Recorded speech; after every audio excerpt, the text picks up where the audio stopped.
নমস্কার, আপনাদের সাথে আমি সুপ্রদীপ। বৃষ্টির জল দখল নিল পঞ্চায়েত অফিস। জলের তলায় কম্পিউটারের সিপিইউ, গুরুত্বপূর্ণ খাতাপত্র। তথ্য সামলাতে পঞ্চায়েতে কাজ ছেড়ে নথি কুড়োতে ব্যস্ত পঞ্চায়েত কর্মীরা। কয়েকদিনে লাগাতার অবিরাম মুষলধারে বৃষ্টির কারণে জল জমেছে রাস্তাঘাটে।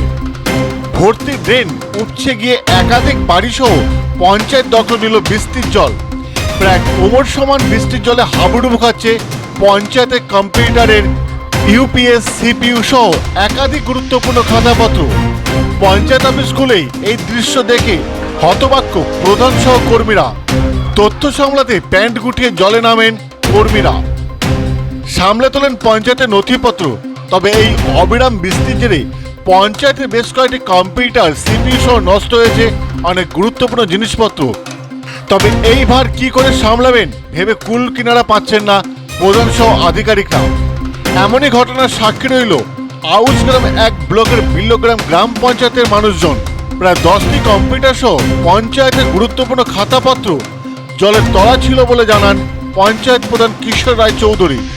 তবে এনআরজিএস এর কাজ পুরোপুরি বন্ধ থাকায় নতুন করে ড্রেন নির্মাণ এবং সংস্কার হচ্ছে না বলেও স্বীকার করেন প্রধান। বর্ধমান থেকে সঞ্জিত কুইর রিপোর্ট, বিপি নিউজ, পূর্ব বর্ধমান।